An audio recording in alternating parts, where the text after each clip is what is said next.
first reading. Ang unang tanong, anong relasyon ito sa Ebanghelyo? Ano bang dinidiscuss sa first reading o nabasa sa first reading at may connect ito sa Ebanghelyo? Ano tingin niyo mga kapatid? Sinong bumasa sa first reading at siya makapagsalita na ito yon, may connect ito sa Ebanghelyo? Sige po, sino po ang gusto mag-share? O kung sino ang gusto mag-share?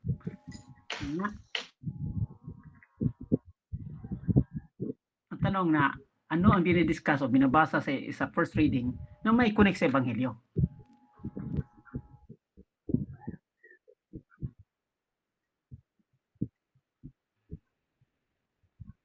Ala, talagang abanti mga kapatid, abanti.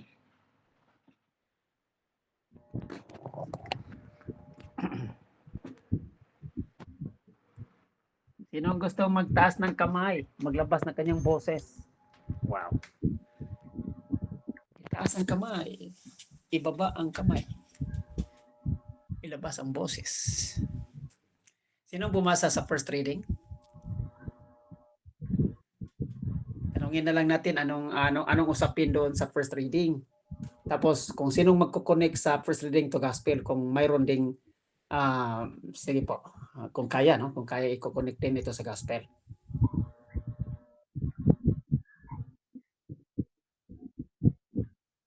Ala. So, hindi na ako magtatanong. Tuloy-tuloy na tayo mga kapatid. So, ang first reading, na-discuss na ang binasa doon, na nandoon yung mga panauhin sa mga hari, no? Kasi nasa sa pangalawang libro ito ng mga hari. So, mayroong sitwasyon na nagkaroon ng, anong tawag doon? Yung pag-agawan ng kapangyarihan, posisyon, ang pagiging hari, pagiging reyna, pagiging hari. Okay? At hindi, no?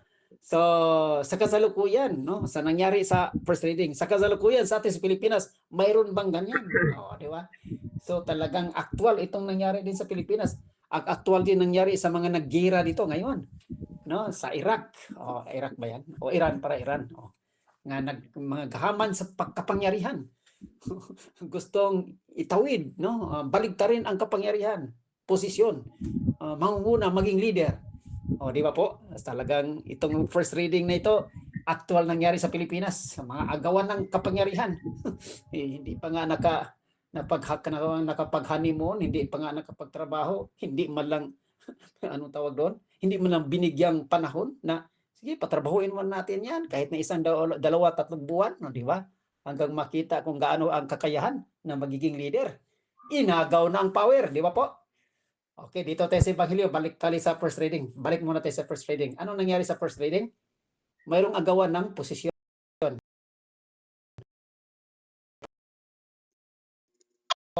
Unang-una, si Atalia, may panauhin na Atalia, no, isang hari o naging reyna o reyna ng hari, si babae na sa diyan. So, yung namatay na ang ang tawag doon, maging ano tawag doon, yung mag-inherit sa mga sumusunod na mga lahi ng hari talaga ay wala. Ang tawag doon, yung namatay ng hari,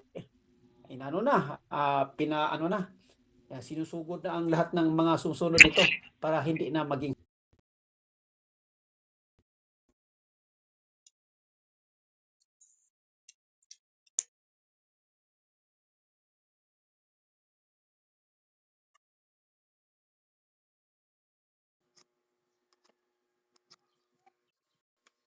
na yung pinatay sunugod niya.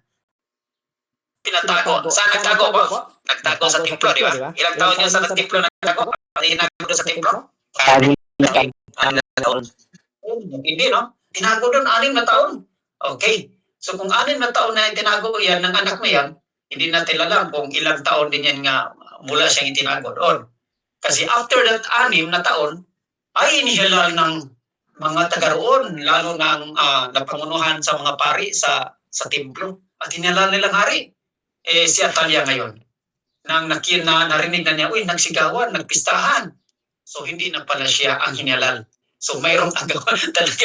Dito sa kabila, sa wings, sa panig, sa side ni Atalia, yan ang sinasabi, sa side ni, okay? At sa kabilang side doon naman, sa mga pari, sa templo. Matindi, no? Agawan talaga power. Naghalal sila ngayon, nagtaas sila ng kanilang leader. Oh, yung tinago nila ng 6 na taon. Si Atalia wala nang kapangyarihan, di ba po? So, yung pumunta siya, ay pinatay, tuloy siya. Ganun po ang agawan dito. Grabe, agawan ng kapangyarihan, kahawangan sa kapangyarihan, posisyon, kung ano-ano man ang paghahari. Okay. Nangyari sa Pilipinas? Amen o hindi? Nangyayari. Napakarami. Grabe. No? So yung kaguluhan, ang actual lang nangyari sa Old Testament, nangyari sa Pilipinas talaga. So buhay na buhay talaga salita ng Diyos. So anong pinapaabot sa atin na tayo ngayon ang audience, tayo ngayon ang nakikinig, at the same na salita ang ating nababasa, anong ipinapaabot? I-relate natin ngayon sa Ebanghelyo. Okay. Ang dinidiscuss sa Ebanghelyo na yung kadiliman ng puso. Okay, kadiliman ng puso. So madilim yung sinasabing idap-idap, hindi na liwanag ang liwanag na ilaw, kundi madilim na talaga ang puso. Kasi dahil sa nagdilim na paningin. Oh, grabe no? Ano kasing hinahanap sa mata ay iba na iba nang tinitingnan at iba nang hinahanap ang dinin ng pansin. Kaya nagdilim ito lahat. Kaya yung negativity nga nakita natin kay Atalia ay doon yun, ang dilim ng mga sinasabing mga desires, longings, no? Yung mga anong hinahangad mo ang nakatago sa dilim mong puso. So matindi, no? Kaya nga matindi si Jesus dito, talagang hindi na po yan. Kaya nga mata, puso ng dilim, lahat-lahat yan, hindi na yan. Kaya ano ang panawagan para sa ating lahat?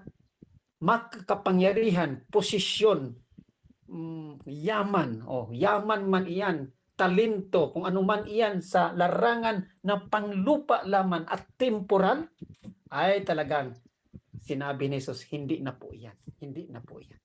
Kasi yun ang lahat ng pagmumulan ng kaguluhan dito sa mundo at patayan, at dito lang ang inyong pinapansin at para dito lang, panlupa lamang na.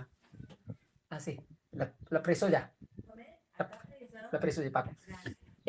So, yun po. So, ang direksyon, destinasyon ay panlupa lamang na yung panandalian lamang na sinasabing dito sa lupa, kung gold man iyan, yung tunay nga gold nga, ay sabi nga, hindi nga kalawangin. Pero madudumihan pa rin. Ang mga treasures ng mga kayamanan, may tanga, no, dito sa lupa.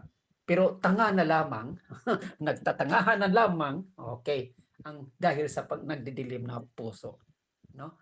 Imbis nagtatangahan na lamang, tanga na nga, no? Tanga, may tanga, yung tanga, yung talagang insekto yan, pero may katangahan sa puso ng tao dahil sa kadiliman sa kanyang mga mata at handang yun ang isinasabuhay at minanais, no? Panglupa at temporal lamang.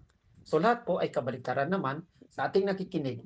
Maposisyon man iyan, may talento man iyan, at hindi ginagamit para sa Diyos. Yun ang sinasabi na ang sunod na tanong, no? Ang tanong natin dito, kasi nakita nating relasyon, makapangyarihan, posisyon, o kayamanan ang ninais, basta dito lang sa lupa ang lahat na ito ay ating ipunin, ay walang kabuluhan ito, kasi sabi nga ni Jesus na mag-ipon tayo sa mga bagay sa langit. Kaya nga ang sunod na tanong, itaas na tayo sa ating pagre-reflect na yung sinasabi na ano-ano ba itong mga kayamanan na dapat nating ipunin para sa langit. Okay nga, sige nga. Dito tayo mga kapatid. Maraming sagot dito. Ano-ano ang mga ito na dapat nating ipunin para magkaroon tayong langit? Sige po. Sige po, number 1. Marami nang sagot nito. Sinong gusto mag-ipon sa kayamanan sa langit? Ano po? Brother Ike, dapat nating pagliwanagin ang ating mga mata hindi sa mga mararanyang bagay. Dapat nating ipunin at pagliwanagin ang ating mata sa pagpapakumbaba, pagmamahal at pagsunod sa mga itinatagubilin ng ating Panginoong Jesucristo. Ang pag-ibig ang dapat nating ipunin sa ating puso, pagkat may pag-ibig sa ating puso, walang away, walang gulo, kundi puro pagmamahalan at pagbibigayan. Amen. Amen. So, isa na yan, yung pagmamahal. Kasi malawak ang pagmamahal at basta pagmamahal, pagbibigayan. Okay. So, dalawa na. Pagmamahalan, tapos sa konkreto, pagbibigayan. Para walang gulo. Okay, nagkaisa lahat. Okay, next. Sino pang gustong, aliban lang dyan sa sinasabi ni Brad, sino pang gustong mag-participate? Ano-ano mga bagay na ating dapat ipunin para makaroon tayong langit? Wow. Hindi na temporaryo, hindi na makalupa, ang mga desire, no? Ang yung sinasabing, anong hinahangad mo o ang hinahanap mo sa iyong mga mata? Hindi na makalupa o yung makalaman lamang. Okay. Sige po, sinong gustong sumagot? Another punto po na di na nating pansin na iyan ay makadala sa iyo. Bro, Magdadala sa iyo na mag-ipon ng kayamanan sa langit. Sige po. bro, Yes po. pwede ako. Mga gawaing ano, yung para sa ating kapwa, kawang gawa, Okay. charity. Sí. Sí, questo ascensore quarto piano arriba a destra. Okay. Questa po. Okay, yung kawang gawa, no? Yung kawang gawa. Matindi, no? Yung sinasabi nating kawang gawa, yung kawang gawa man yan pang tulong sa pangkatawan, yung corporal works of mercy. Yung kawang gawa na pag malasakit mo, lalo na sa mga depressed, oppressed, hindi naman yun kailangan ng kawang gawa na corporal works of mercy, yung pangkatawan, ang kabuhayan niya, kundi yung spiritual direction, no? Yung sinabing guidance. Makikinig, mag-advise, yun ang sinabing spiritual works of mercy. Kawang gawa yon. Okay? Salamat, sister. Next na makaipon tayo ng kayamanan sa mundo. Sa langit po. Ano pa? Bro, pwede ba to? Ay, sige po. Sa akin po is pagpapakumbaba or kababaang loob. Dahil pag taglay po natin yon, makakamit po natin ang kapayapaan. So, matindi, no? So, the key, yung sinasabing ang unang-unang virtue na maggigiya sa lahat ng mga virtues, no? Mayroon kang pagmamahal, mayroon kang pagbibigay, pero yung kababaan talaga yung nauna, yung pinaka-humus. Ang tawag yung humus, isa Latin kasi humus, yung humus may H pero hindi pronounce ang H. Humus, yung humus, yung humility. Yung humility, yung humus, yung galing niya sa humidity, yung lupa. Lupa. So, hindi nasa alapaap, no? Yung bumaba ka at making nasa lupa. Tumayo ka sa lupa at tanggapin mo kung anong meron ka. At mababa ka diyan. So, naglakad ka sa lupa, hindi sa lapaap. Kasi humus, humility, humidity, lupa yan. Yung lupa. Nasa lupa ka lang talaga. No? So, magpakumbaba. Maganda kasi yun ang nag-key virtue sa lahat ng mga virtue po. Nag-open yan. At talagang sabi nga ng Diyos, itataas niya ang lahat ng nagpakumbaba. At yung nagtataas naman sa sarili ay kanyang pababain. So, matindi, no? Okay. Maraming salamat, sister. That is another answer. The key word to all the virtues. Okay. Next. Bro, Mag-ipon tayo ng makalangit, no? Na kayamanan. Yes po. pwede po ba ito? Yung ituon po natin yung Sino ba ating gusto paningin sa mga mag-participate? kaloob ng Diyos. Tapos magdala po tayo ng liwanag sa ating kapwa. Hello.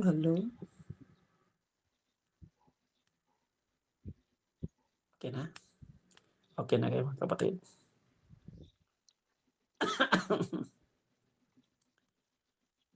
Okay na? Satisfied na kayo? Okay na tayo dyan? So, yun po. Pinabigyan nating halaga yung pag-ipon ng kayaman sa langit at ano-ano ngayon.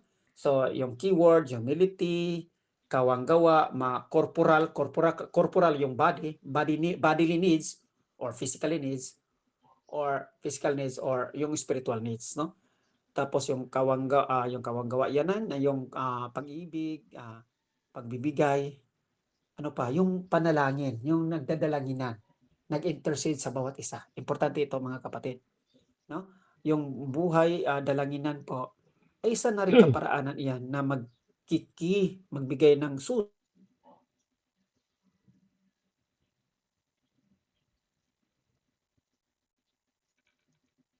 sa bawat isa, magtulungan kung ano mang kailangan sa kalayuan, kaya nga maaari na sa pagdadasal yan, maaari na matulungan natin. So, saan pa, maliban sa dalanginan, pagbibigay, pag-concern sa bawat isa, saan po ba? natural yung sinasabing kabutihan, pagmamahal kanina, ano pa. Okay.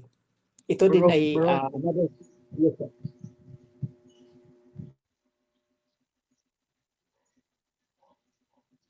Pwede po ba Pwede ito? po ba ito? Yung ituon Yung po ituon natin po ang ating natin ang ating paningin sa paningin kaloob sa ng kaloob ng Diyos. Diyos. Magdala tayo ng Magdala tayo liwanag ng sa ating liwanag sa ating kapwa. kapwa. Yan. Yung kaloob ng Diyos, ikongkrito mo, sister, kasi ang kaloob ng Diyos ay malawak. Alin doon sa kaloob ng Diyos? O, sige nga po, ikongkrito mo para ma-apply natin na, yun. Yung ating Yung ating pong pong buhay noon buhay noon nabago nabago at nandito at na tayo nandito sa na tayo sa kaliwanagan. kaliwanagan. At ang ating At ang ating pong pong tuon ng tuon ng pansin pansin sa ay kaloob sa ng kaloob Diyos ng na Diyos mga na mga kabutihan niya kabutihan niya at at maibahagi din naman maibahagi po din naman natin po sa natin ating sa ating kapwa kapwa at maging at halimbawa maging tayo sa halimbawa kanila tayo sa kanila at magdala ng at magdala liwanag. ng liwanag. Yan. So, matindi yan, no? Dahil sa kabutihan, kawanggawa, dahil sa bagong buhay, no? Bagong buhay nga mayroon ka na kaloob ng Diyos, ipamahagi, itestimony. Yun ang gawa ng yung pagpapadaloy, pagpapalago para matulungan din na ma-inspire, no? Ma-inspire ang iba. Ay yung pagtulong na maging inspiration ka sa iba, maging testimony ka sa iba, ay pag-ipon din yan ng kayamanan sa langit. Kasi ano yung sinasabi? Kung ikaw ay nagpatotoo sa akin dito sa lupa, hindi niya o hindi mo itinakwil ang Diyos, ano yung sinabi? Hindi ka rin niya itakwil. Ibig sabihin, doon sa langit. So matindi yun, no? Yung pagiging totoo at maging patutunay din sa iba. Pag-share po, magbahagi. So salamat, sister. So matindi. Yung pag-ipon talaga ng mga kayamanan sa langit. Okay, next po. Sino pa gusto mag-participate? Marami ito. Brother Bro, Ike, Brother Ike, unconditional love. Gaya ng ginawa sa atin ng ating Panginoon. Kaya nga. Yung unconditional love, sister, sa anong paraan? Konkreto, sister. Wala. Kung mayroon kang unconditional love, ano yan? Sige nga, konkreto nga. Hala. Kasi brother, merong nagmamahal lang sa kapwa, pero mamahalin kita kung mahal mo ako. Mga something like that po, brother. So, i-konkreto natin, ha. Salamat, sister, no. Yung sinasabing unconditional love. Yung unconditional love ni God ay talagang binitawan na niya yung kanyang anak, no. Wala na talaga kasi wala nang papatunguhan eh. Wala na kung sino mang makuan. Ang unconditional love natin dito sa lupa, very example yan nga maliit lamang na hindi ka humingi ng kapalit. Matindi, no? Magbigay ka, hindi ka na maghingi ng kapalit, unconditional yan. Gaano kalaki o kaliit ang iyong maitulong, ay huwag ka nang mag-expect ng kapalit. Matindi yan, no? Kasi kailan mo siya ano tawag doon? Kailan mo siya kukubrahin yung kapalit? Doon sa langit. Yun. Doon sa langit po. Nag-ipon ka ng ang pangalan mo ay nakalista na sa langit. Ayun. Walang hinintay na kapalit kasi kung anumang naibigay mo ay talagang hindi mo ma-expect na may kapalit yun. Okay. Salamat, sister. So talaga, no? Matindi yan, no? Sige po. Next. Sige po. Bro Ike, ako naman, i-try ko kung okay ito. Yung pag-spread ng gospel, tapos gaya ng mga ginagawa natin, yung worship, nag-aano tayo ng community sa ganitong pamaraan. Tama ba, bro? Yes. Kasi you're the inspirer, no? You're the influencer, no? Yung good influencer, no? Kung ano mang testimony mo, may binabahagi. Nagbigay ka na ng, anong tawag doon, pagbahagi sa salita ng Diyos. Kami nakikinig, wala kami daw experience na yon. Wow, ang ganda, no? Makapagsabi kami, wow. Nakabigay din ng paliwanag sa amin sa ibang, anong tawag, kaparaanan. Kasi hindi namin experience yon. So maganda. So hindi sa chismis, hindi sa kasi anong tawag doon, may trust na tayo sa bawat isa. Hindi na tayo mag-chismis kundi tanggapin, no? Tanggapin ang sariwa na balita mula sa pag-relate mo sa salita ng Diyos na nangyari sa iyo dahil sa karanasan mo. At yun po ay nakakatulong. Kaya nga sinabi ni Brother G po kanina, kaya nga ang ganda ng nagbabahagian kasi nagtutulungan tayo nga mas lalo pang nagkaroon, hindi lang sa informasyon, kundi yung maliwanag na ilaw talaga ng Diyos na nakita natin. para sa kanyang kaharian. So maraming salamat, sister. So next, matindi, no? Dami ito. Pero anyway, ubusin ba natin itong panahon ito? Bro, pwede pa? Hindi pa. Yung daw pong pananatiling natin tapat sa ating Panginoon, ang paglilingkod natin sa Diyos at sa ating kapwa, at pagtupad sa kanyang mga kautusan. Amen po. Yan. Yung sinabi, focus ko na lang doon sa panatiling tapat, no? Yung kung saan ka nagserbisyo ngayon, okay? Kung kaya mo pa, you are still available, and then ibig sabihin hindi pa sa katandaan, pwede ka pang maglakad, pwede ka pang pumunta, kung kaya mo pa, mayroon ka pang availability diyan. Sige, tuloy lang. Pero pag matanda na tayo, nasa pension na ako, hindi na ako pwedeng maglakad, dito na lang ako sa online. Ay, depende na yan. No po, depende kasi kung saan maabot ang kakayahan. Physically. So, kung hindi na diyan sa physical, ay dito na tayo sa online po. Pwede na. Pensionado na ako. At hindi na ako makalakad. Masakit na aking baywang. Yung mga ganyan po. So, maganda yan. Yung sinasabing katapatan na kung saan ka naglingkod ngayon, patunayan pa. At ibig sabihin, with devotion na tuloy-tuloy, more, give more. At mayroon talagang hangganan na magpipensyonado na tayo, hindi na kaya eh. At doon na lamang, no, na hindi tayo physically makamove on. So, okay lang. Dito na lang tayo sa online. At pwede naman, di ba? Kasi sa online marami namang mabahagian natin buong mundo. Yung buong mundo ng ating mula sa ating mga friends, no? Kaibigan sa online at hanggang ma-share pa natin ang pagsusulat, pag-chat. Pero hindi na rin makakita ng mata, ay mabi. So sa katapatan yan, tuloy kasi sinabi ng Diyos nga, siya ay manatiling tapat sa mga tapat. Pero yung sa nagtakwil at huminto, kontento na lang, ay hindi natin alam. So ang Diyos na nakakalam dyan. Kasi mayroon na siyang certain point na nalimitahan na. Okay. Tapos yung sinasabi, ano yung pangalawa, sister? Yung katapatan at yung Sister Violeta? Paglilingkod po sa Diyos at sa kapwa. Paglilingkod sa Diyos at kapwa, yun. Yung tuloy-tuloy na yun. At yung kaloob na 10 Commandments. Yung mga bagay-bagay sa Diyos, no? Halimbawa, yung Biblia, pagbasa ng Biblia, pakikinig sa salita ng Diyos. Dito sa Friends of the Bar, mayroon tayong prayers. Ito yung mga bagay-bagay na maka-Diyos. At sa Diyos po itong gawain. Kasi i-introduce nga sa ating simbahan at pinangunahan sa ating simbahan na ganito po. So, lahat ng mga bagay na ating didipinsahan, okay? Pag-aralan, anong tawag doon, magtiyaga tayo, magsikap na matuto din, at ating dipinsahan yan, itinatago yan natin, inalagaan, iniingatan bilang bagay-bagay ng Diyos para sa atin. At inintroduce na sa ating simbahan yan. Kaya nga, naalala nyo sa first reading, sa Temple of God, di ba? Yung sa Temple of God, pinapalagahan kasi nila ang templo eh. Kaya nga, doon po, mula sa templo ng Diyos, ay umusbong ang bagong hari. Di ba? So, yung promisa, ayun, okay na, ito na mga kapatid, nandoon yung sinasabing, ang Diyos na makipagtipan, na nakipag-accordo o nakipag-agreement ng tao, dahil ang tao po ay nakipag-agreement din sa Diyos. Okay.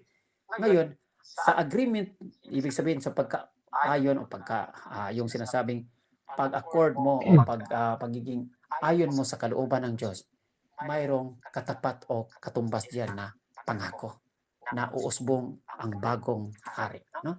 Yung sinabing hari na may tapat at siyang tapat na pagkaloob sa iyo. So, kung hari man iyan, kung kaloob man iyan, kapangyarihan man iyan, katapatan ng Diyos iyan.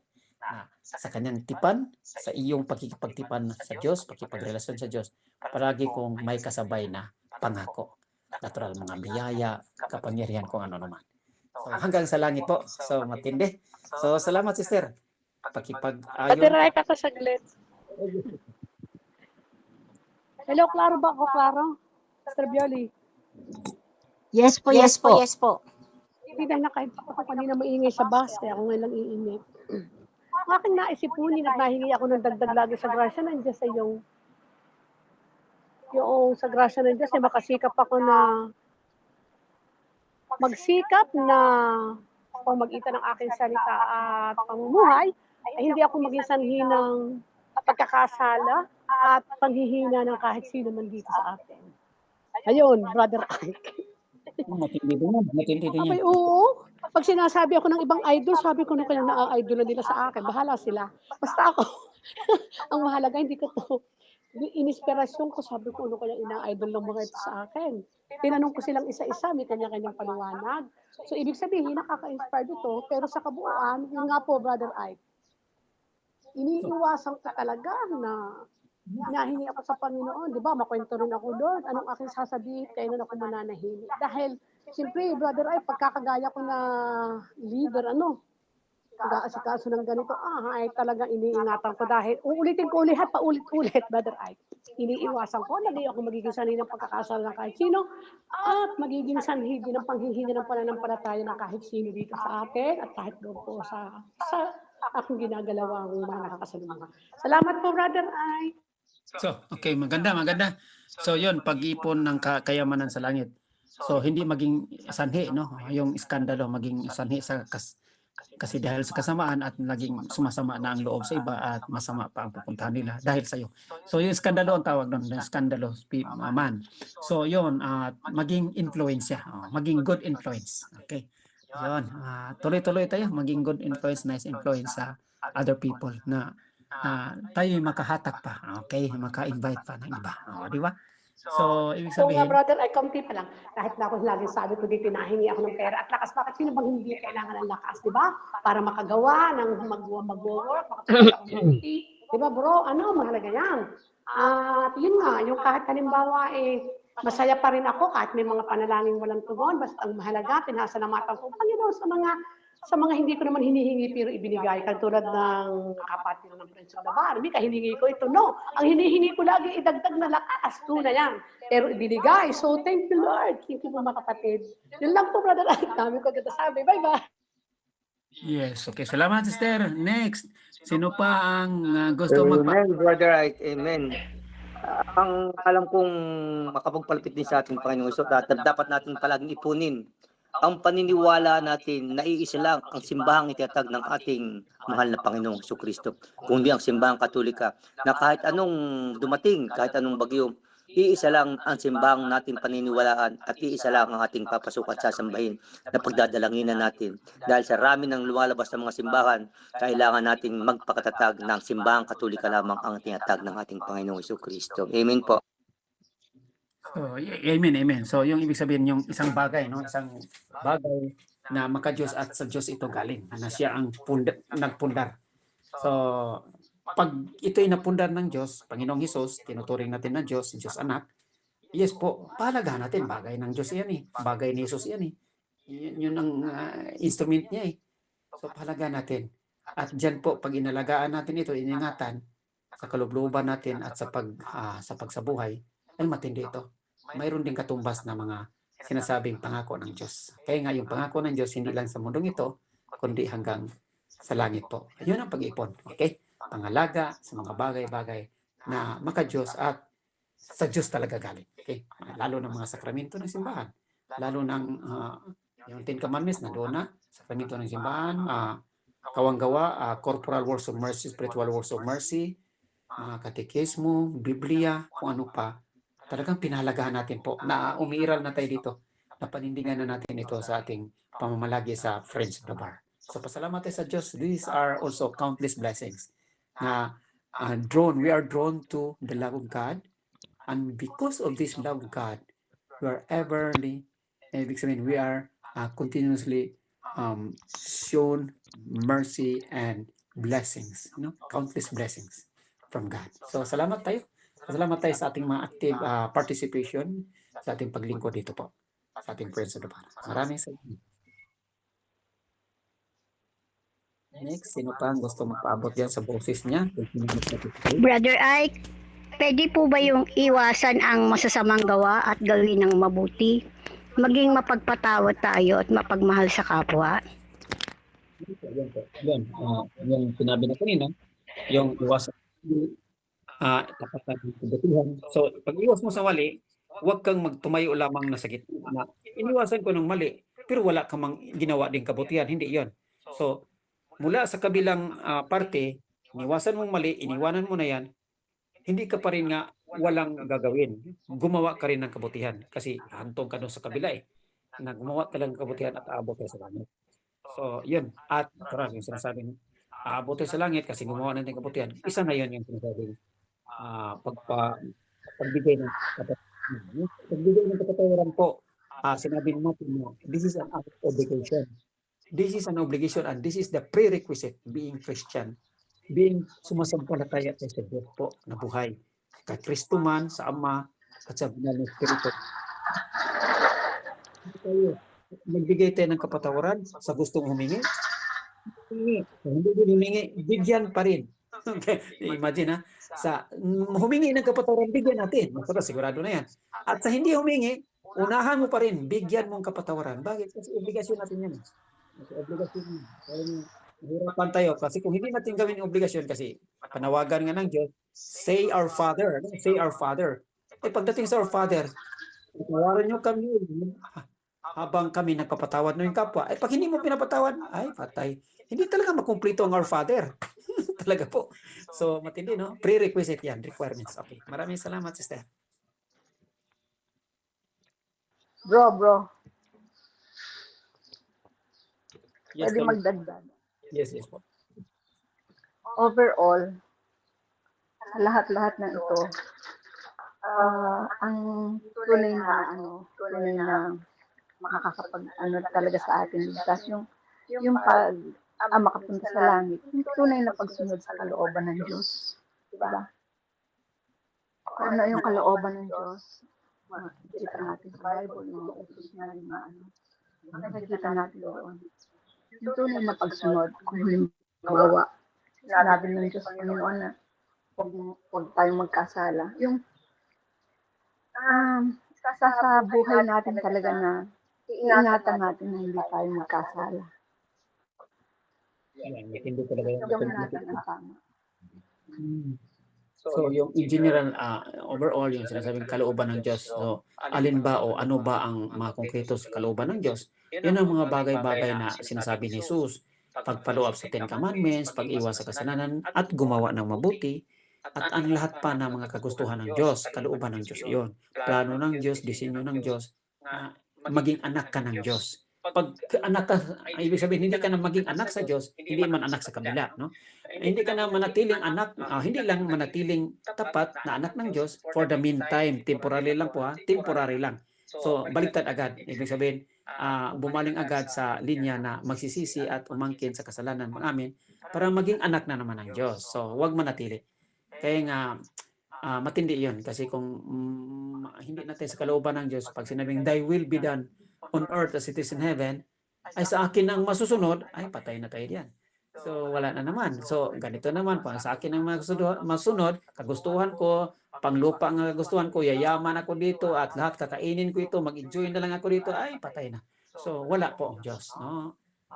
Yes po, madadala tayo sa overall na sinasabing, ano ba ang disenyo ng God sa atin, yung kalooban ng Diyos? Marami yan. So, salamat sister, marami yan. Salamat.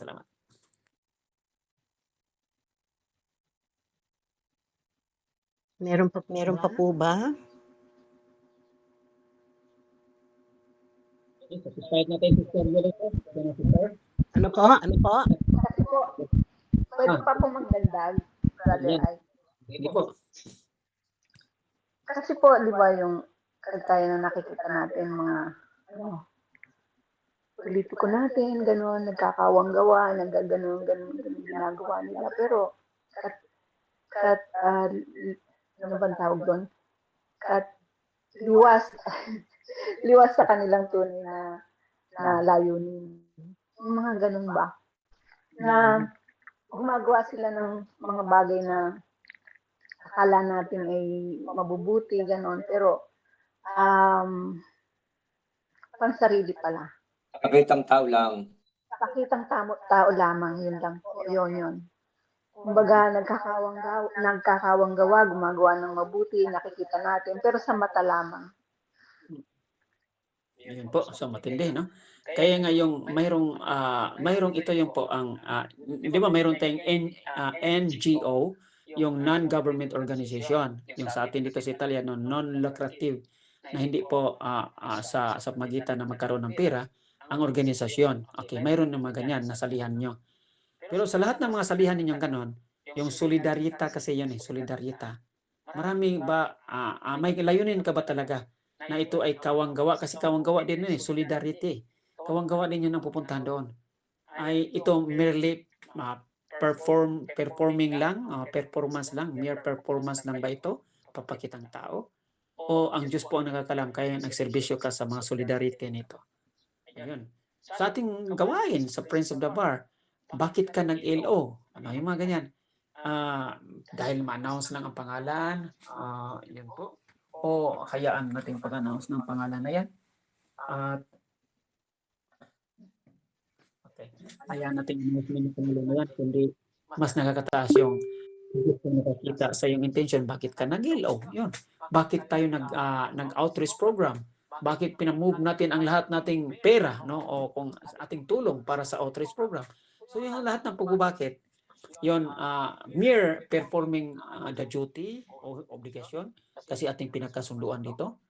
Hindi po. So ibig sabihin, ang kalaliman doon, ang Diyos na po nakakaalam. Kaya nga, nagbigay tayo, nag-LO tayo, nag-outreach program tayo, kung anuman mga paglilingkod natin dito, ang kadululuhan, ang punot dulo po, Diyos pa rin nakakaalam. Kaya bakit ginagawa mo ito? So, kasi may kabutihan kasi, may pagmamahal kasi ang nangyari sa iyo, na pinapaabot sa iyo the countless blessings of God upon you, and you will give this in return to Him through sa ating mga ginagawa dito, sa mga kawanggawa, o kung ano-ano pa.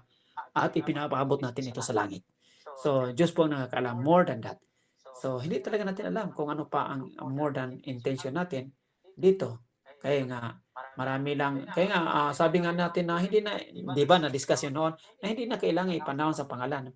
Pero ganun pa rin, kahit na ma-announce o hindi ma-announce sa pangalan, ang punot dulo po, hindi pa rin alam natin tiyak kung ano po ang layunin intention sa bawat isa. Kaya nga, Diyos na po ang nakatago, ang nakalihim sa ating mga pinupuntarya. Maraming salamat, mga sisters and brothers. Wala na po bang hahabol? Ako po maikli lang. Sige po, Sister Jonah. Ayun. In connection dun sa sinabi ni Sister Erlinda, isipin po natin na ang mga politiko ay hindi po kawang-gawa. Ayun po actually ay serbisyo. Dahil hindi naman po nila pera yung binibigay sa pagtulong sa constituents, no. Ayun po ay tax po natin, tax po ng mga Pilipino. So, hindi ko po masasabing kawang-gawa yun, not unless yung intention po nila ay talagang sariling, yung intention nila ay talagang makapagbigay. Pero sa tingin ko po, ang mga politiko po, hindi po talaga yun kawang-gawa. Siguro, obligasyon nila sa mga Pilipino dahil sila ay nasa posisyon, obligasyon nila na tignan yung welfare ng mga Pilipino. Pero sa punto po ng pagiging Kristiyano, depende po, masasabi po natin na depende sa tao, depende sa politiko, kung ano po yung intention nila pagpunta doon. Kung sila pumunta doon bilang senador, bilang congressman, or bilang kahit na anong posisyon sa politika, yun po ay aparte po ng kanilang buong pagkatao. So, yun lang po ang gusto kong malinawan sa atin. So, siguro, depende rin sa tumatanggap, kung tinatanggap natin sila bilang kakapwa Kristiyano, kakapwa kapwa-tao, pero kung ang tinitignan po natin ay sila ay si congressman ganito, si mayor ganito, si senator, iba po yun. Bigyan po natin ng magkaibang definition ang pagkakawanggawa at ang obligasyon ng mga politiko para sa mga Pilipino. Salamat po. Sister Jonah, in example ko lang po, pero yung hindi naman po para sa mga politiko lang, kumbaga may sa mga taong, simpleng tao na nagbibigay nga, nagkakawanggawa, pero hindi naman bukal sa loob. Yung mga ganon na. Parang Salamat po. nakikita ng Panginoon kung ano nasa puso nila. Yes. Sabi nga ni Brother Art. Sa generalization na sinabi ni Sister Linda, okay lang iyon para sa lahat applied. Sa politiko naman, trabaho talaga nila yun. lalo na ang taliwas sa trabaho nila ang pagkakamkam, pagsamsam sa kaban ng bayan. Iniwan na lang ang kaban na wala ng pira ang kaban. Ano ba yan? Sige po, salamat, sister. Okay po, wala na po ba magtatanong? Wala na pong hahabol? Okay po, Brother Ike. Wala na po kayong itatanong. Pwede po akong salita ng konti. Ayan, si Brother Mateo. Hindi, sa akin lang po kasi nakita na sinabi nga ni Brother Ike, ano ba yung mga gawin? Alam niyo, nakita ko kasi at napag-nilayan ko doon sa ating reading ngayon na kasi na kailangan po natin ay magpag po tayo sa kasakiman. Kasi may mga dito po sa atin, sa sitwasyon sa natin ngayon, tulad po ng sinabi ng ating pagbata. Kaya nga po umira yung kaguluhan dahil sa mga hidden agenda, sa mga interest na personal. Sabi nga natin, kung gusto natin makalapit sa ating Panginoong Diyos, iwasan po natin tayo maging makasarili. Ipakita po natin, tulad ko po, sinisimpat po kung ipakita sa aking buhay. Katulad ako pinaglilingkod, hindi dahil sa aking personal interest, kung hindi upang makita ng isang halimbawa na talagang ang Diyos ay nasa ating buhay. Kasi nga po, madali naman po talaga magpakita ng kabutihan, ng kabaitan. Pero ano po ba ang nasa loob ng ating pagkatao? Ano po ba ang ating katauhan? Pwede naman tayo lagi sumisigaw ng praise the Lord, pero at the end, tignan po natin, ano ba talaga? Sino ba si brother mo sa'yo? Sino ba si sister na ganito? Ang mas importante po, kinakailangan niya po ay lumabas po o lumitaw talaga yung ating katauhan. Kasi sinasabi nga po na lalagay po. Kung ano ang laman, kung ano yung ating unang nasa sa isip, yung talaga yung ating isip. Kung pag-isip pa lang po natin sa umaga, ay kung ano-ano na agad yung isip natin na malayo sa pag-ibig ng Diyos. Ay tingnan din po natin ang ating pamilya, saan ba tayo papupunta? Alisin po natin sa ating isip, sa ating puso na gagawin ko ito kasi dapat makilala ko ng mga brother ko, ng mga sister ko na isa akong tao. May tulungan sa ganyan. Kapag sinabi ako, yung kasakiman, hindi masyado tayong mapag-ingit. Sa atin po nawa natin tayo po kahit konti natin sasakitin na ang presensya ng Diyos ay pumipili. Ako po, naniniwala sa Diyos na lumamapit. Alam ko po marami po akong pakulan. Pero nagsusuminta po ako na nakita sa buhay ko kung paano talaga ang presensya ng Diyos sa pagmahal sa sakripisyo ng bigyan na ng Diyos sa bawat isa. Ako lang ang maraming Maraming salamat po, Brother Mateo. Sa maganda mong panayam, pagkakaunawa sa ating mga pagbasa. Brother Ike. Okay na po. Satisfied na kayo sa pasalita ng Diyos. So, next na naman. Okay po. Sige po, maraming salamat, Brother Ike. At marami na naman kami natutunan. Okay po. Ayun po, Sister Tim. Salamat po.